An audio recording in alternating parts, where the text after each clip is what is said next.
Aleasha. Thank you for being my guest on the Resilient Entrepreneur Show today. So excited to be here, Kate. Thank you for having me.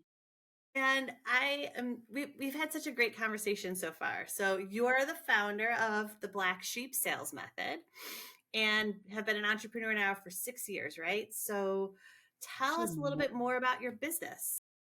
yeah. Well, so I've actually been an entrepreneur for 11 years. I had a marketing agency first, and Right. then I went into the sales consultancy that I've had for about 6 years. And I create and install custom sales systems for founders and then hire top performing salespeople and train them to run it. I love this. And a lot of founders start as the single salesperson, and then at a certain point that you kind of outgrow, like you can't scale beyond your capacity, right? So every founder is at some point going to need some help with expanding their sales team and methodology and having the right people trained, right? I think it's also hard. We hold on, it's like our baby, and we don't think anyone can do it as well as us. So giving the founders that confidence probably to let go and let someone else help them. Yes, they don't know how to train someone, they don't know how to hire. A lot of founders don't know how to sell. So they start a business and they're like, "Oh, damn, I have to sell it." And then they look into like advice or methodologies out there and they're like, "This is terrible." and awkward and like, "Is this really the only option?" And is kind of what it seems like. And I want to offer an alternative that isn't like all of those things that they come in contact with, which are really designed for someone who is a naturally aggressive personality, which many founders aren't necessarily like that. And so it's very uncomfortable for them. Yeah, I love that. I love that. All right. Well, we're going to get to know you and your business a little bit better. So I have 4 questions, short answers. Who was or who is the first hire in your business? Definitely an EA. It was an executive assistant. I took the advice that everybody gives a lot, and it was an EA. I love that. Yeah. Again, we all need help. And then what is your best software tool that you are using that you just cannot live without? My gosh. I really like Loom. I like Loom for sales training videos for like, because any business owner who has a sales process and a sales team should have onboarding. So I love Loom videos that like walk people through processes, how to use softwares. I also love Loom videos in the sales process. When you get a question, for example, from a prospect that's just not really something you can address in an email, to be able to send a deeper video about it. Yeah, I use Loom a lot. Big fan. I love video. So Loom, that's a good one. What about your favorite AI tool? I mean, right, it's just ChatGPT right now. I haven't gotten really crazy. I see those YouTube ads where they're like, "You're still stuck using ChatGPT, and like teenagers are building websites with AI." It, and I'm sure that there are like marvelous things I could do with AI or whatever. I haven't really, dove into it that much. Honestly, sometimes when I use ChatGPT, I feel like it's like not even helping me. Like it takes me as long to go back and forth with it. So I haven't found one that I'm like, you know what? ChatGPT is great for planning my international move. Thank you, Oh, ChatGPT. Yes. yes, yes. And meal prep and grocery shopping and some things like that outside of work too. Yeah, like any kind of research-based stuff, like where you'd usually have to take hours to go find different things. It's helped a lot with that. And then do you usually, when you're looking at talent or resources, do you like to hire full-time or contractors or outsource projects to a vendor, or do you use fractional? For myself, Yeah. it's definitely a contractor thing. I am not at the point where like a W-2 is a whole different thing. So I am not there yet, and I think I might resist it for as long as possible. But like I like to have contractors that I take very good care of. I think it's important. I love that. Love that. Long term. Yes, like I want you to be very rewarded and have everything you need, and I can still get health insurance for you and like those kinds of things. All right. So now we're going to talk about success. So I know you've been a business owner or entrepreneur now, 2 businesses, 11 years. what is your proudest achievement as a business owner, and how did it happen? I think my proudest achievement has been that I've never really had like a lot of times businesses don't make money for a long time, and I was very lucky that I always had at least a six-figure business, if not more. Um so I think that sometimes I don't give that the recognition that I should. um and I think a lot of it was that I started my first business on the side, which I'm a big fan of. I started doing marketing things on the side for people and having marketing clients on the side until I got to a point where it would replace my income. And so it was easy for me to transition. And then I'd already done it. So then when I did my sales consultancy business, it was easy to do something. I mean, I've been in sales, so it's a lot easier. If you have a sales background, it's easier to not to be able to have clients. Yeah, but Yeah. also to build a lean company with, so you're not taking on any debt or a lot of operating expense. So you mentioned using contractors instead of full-time hires, and the pressure of payroll, or not buying an office and being a remote worker. And so there's ways, I think, now to be very lean as a startup company, so that allows you to be more profitable year one, right? You're not going into debt year one or taking 2 years to break even or make a profit, that you're able to earn income and be profitable from the beginning, right? That's so true. Yes. Yes, totally. Yeah, I love that. And people always thought traditional businesses have to be super expensive and take a lot of like loans or financing to like get off the ground. But I think now we're proving that you can start a profitable business pretty reasonably inexpensively, like as long as you got the sweat equity and you know how to position yourself and sell, right? You and I are founders who are salespeople. Our background was training. We're not technologists that have a product that then is going to sit and not be sold, right? So I think that's also, It makes such a difference. We definitely got a bit of a leg up there. Yeah. and just being awesome women business owners too, that helps. So. Someone told me recently that it is the best time for female experts and business owners. And I was like, really? I thought we were still getting paid 70 cents on the dollar. And they were like, no, I'm talking about business owners and Right. speakers. Cause like as employees, we still are. But I was like, that's good news for me to hear. Okay. Yeah. More, I think there are more female business owners and entrepreneurs in the last 5 years. I think that the cost of entry, right, is lower. So I think it's easier. And if you're a working mom like I am, like you're looking for flexible freedom of schedule and choice of where you're going to work. And so that is also a motivation to be Absolutely. an owner. Yeah. All right, so now we're going to tackle the hard question. Okay.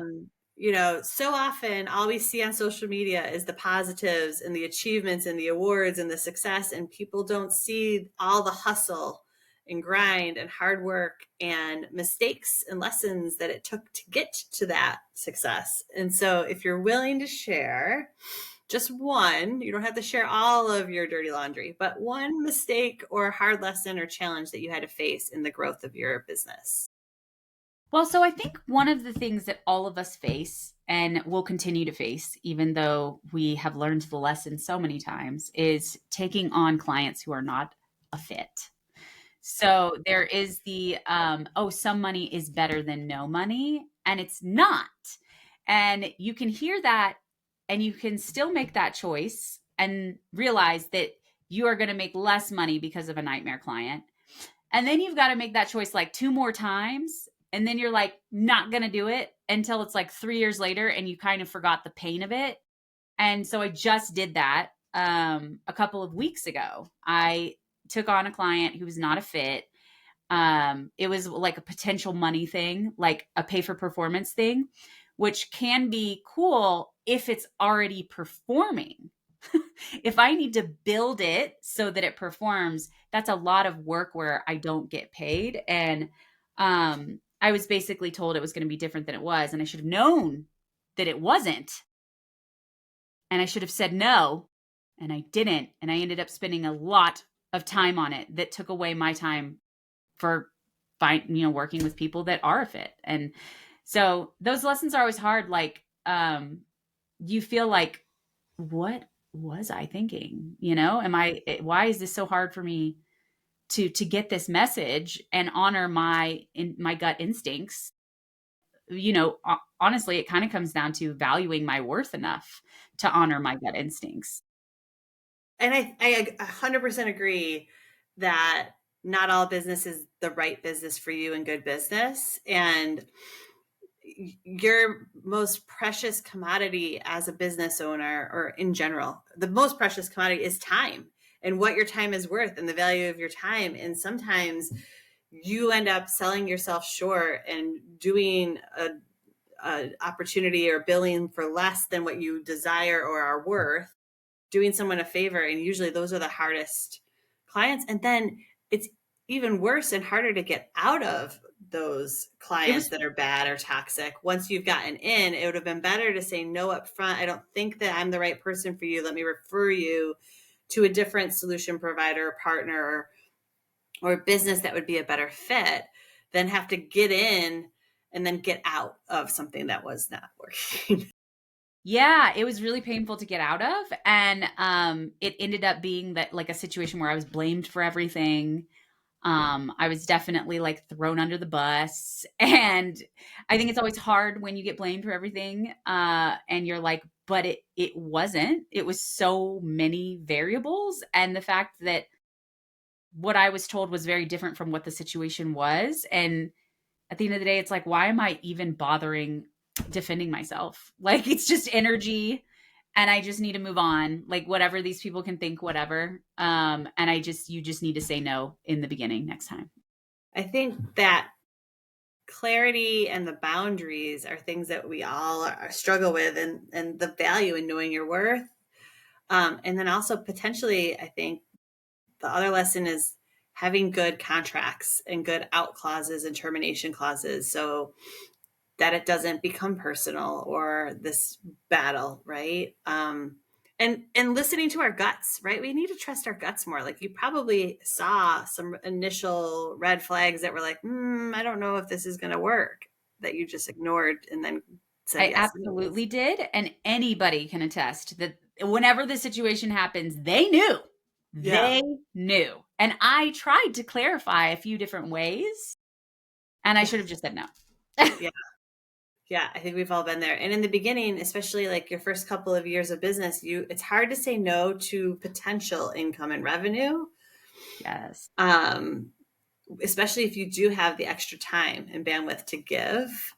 But it is always an exchange of time for money or value, right? So, And confidence, like your confidence takes a big hit. I mean, it got me pretty down for a couple of days, which changed how I showed up for my family. Like I was really sad that I had mishandled the situation. It felt like from the beginning, the middle, and the end. Like I just didn't do honor to what I know I right. am good at and what I, know better about. And so And the the fact blame that game, they made it you feel like it was your fault. So there's like that internalizing, like, is it really me, or was it the variables that I couldn't control, or something that they did, right? So the blame and it, game. even when you're like, I know it's the variables, then you have to let go of the fact that like they are going to blame you, and you have to be like, that's okay with me. So it's just like a multi-day process that ripples into the rest of your life Yeah. also. So yeah, it's so not worth it. Yes. Yes. Okay. Oh, I liked that one. So now we're going to talk about the future. So, what's next? What's on your horizon? Let's talk about, what is your plan for growth the rest of this year? Yeah, so I am shifting a bit to focus even more on teams and like bigger companies.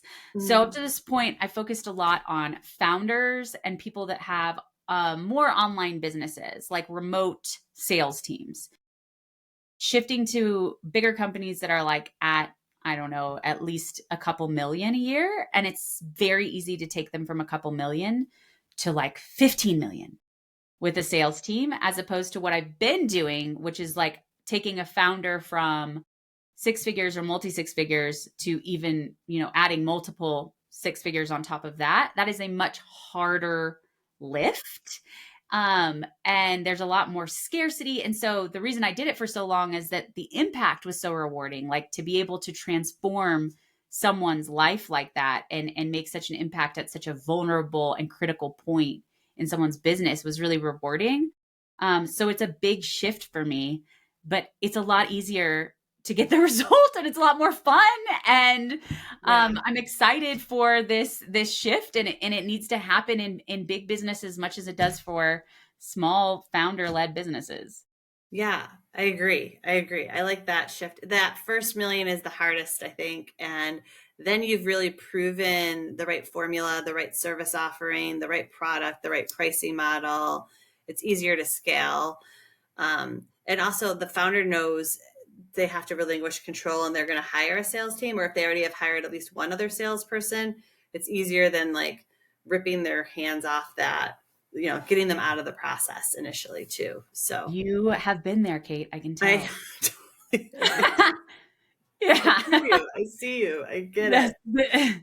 Oh, much easier to scale a 5 to 10 than it is 0 to 1 million for sure. Yeah. And I don't think it's even as appreciated from 0 to 1 either as it is from 5 to 10. Yeah. Yeah. Yeah. And what's your first step that you're taking towards this goal?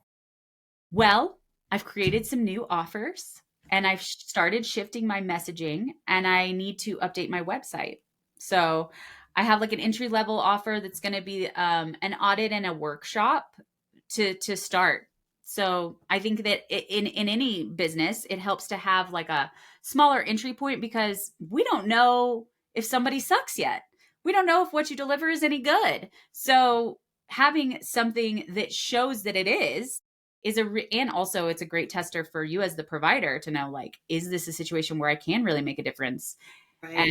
And is this a client that I really want to work with? So I am breaking out. I historically didn't have something like that, so I'm breaking out like a little front end offer that kind of like establishes what opportunity there is, and we can like do it.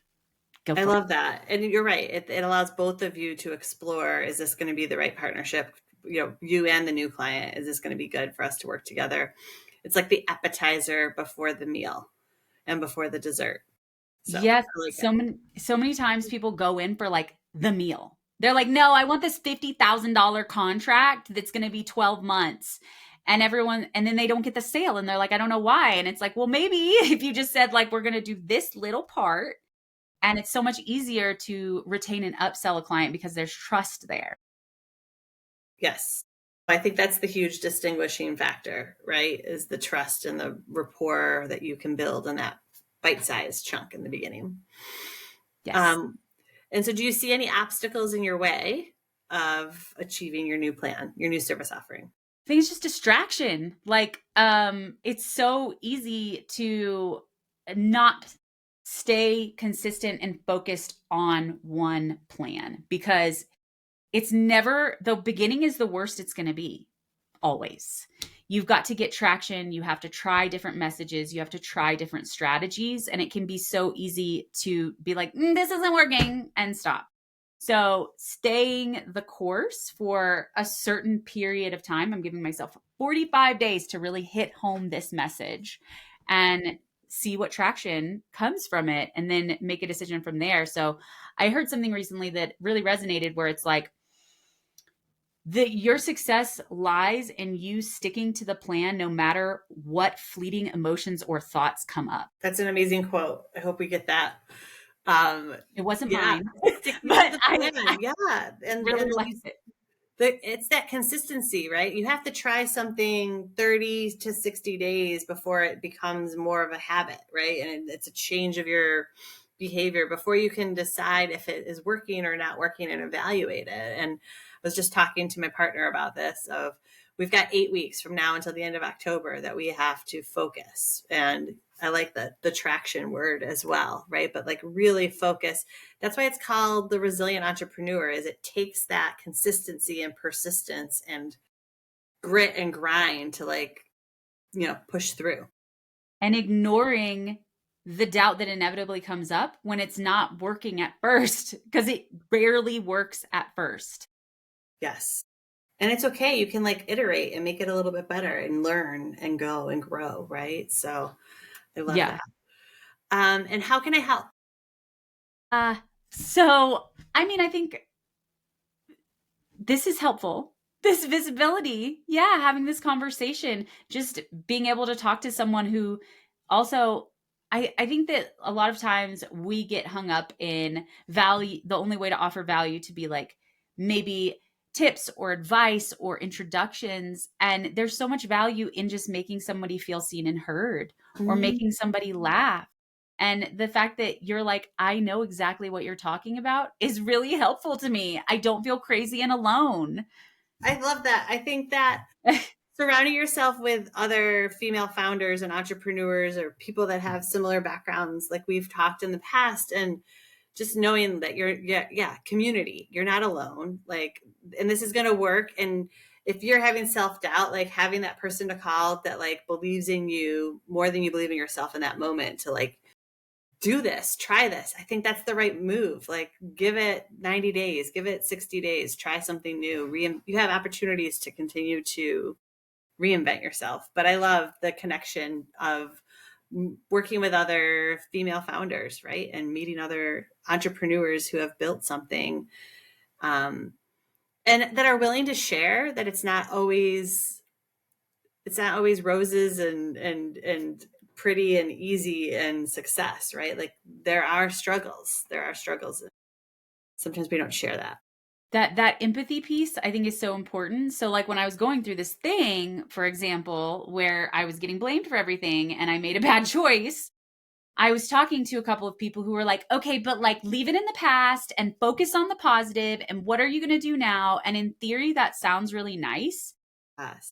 But a lot of people need to hear like before that, they need to hear that sucks. And if I were in your shoes, I would feel the same way and that would really bother me. And I have been there. And Yes. now what can we learn from it? Then you can say that part. Yes. I'm listening to an Audible book about parenting, and it says, like, ask your kid, do you need to just vent or do you want me to help brainstorm a solution? Because some people are coming to you with their problems because they just want you to listen and understand, and they want an opportunity to share, and they don't want you to problem solve or a solution with them. They don't want you to give them the answer. They just want you to be that empathetic listener. So I love that. I think it's important, even as adults, and like you said, in business and business owners, having the friend that you can call to just listen. Don't try to give me the answer or the solution. I'm not calling you for that. I'm calling you to just empathize with me at this moment. Yeah, I like need it to move on. And I see this with my kids too. Like if they fall and hurt themselves, and they're like crying really hard. First of all, if they fall and hurt themselves, you pretend like you don't see it and they can get over it. But if they are crying and it's like a real ouchie, Mm-hmm. if you're just like, get over it, it's You're not that big of a fine. deal, like Yeah, they cry harder.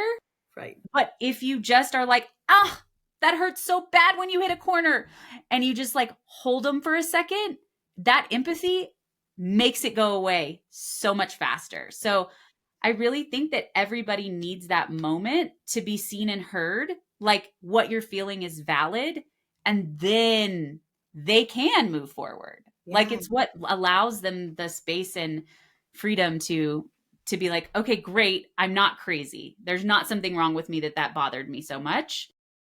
And so now I can go forward because the implication, I think, when you are just like, no, like, what can you do about it now and only focus on positive is that like something's wrong with you for not wanting to do that immediately. Like something's wrong with you that you're upset about this at all. You should just not be upset about it. And instead, you should do all these things. And so you're like, what? Right. Yeah. And you still leave like feeling the same negative that you felt before having that discussion. So I love that we created like a safe space Yeah. for people to come and be vulnerable and open and honest and share the journey, the highs and the lows, in a safe space with an empathetic listener, but also like someone who also is going through similar struggles. Like I feel some of those pains. I've made those same mistakes, right? And I'm right there with you on the journey, right? So I love that. So thank you so much for being on my show as a guest and sharing your stories and um, coming to my safe space. Maybe that's the new word for it. So now that you've been a guest, Aleasha, who do you recommend for me to interview next? I have so many amazing women for you to interview. The one coming to mind is Melanie Hirschhorn. She's been through multiple evolutions, and she helps lawyers write and publish books. So, yeah, I should introduce you to her because she has been she is a great embodiment of adapting and evolving. I love that, adapting and evolving. Please do the intro and whoever else. I'm always looking to fill the guest schedule. And good luck with your journey and your move. And I'm Thank you, sure we'll Kate. keep in touch. But thank Yes, you again, Aleasha. This has been a joy. This has been fun. same. Thank you, Kate.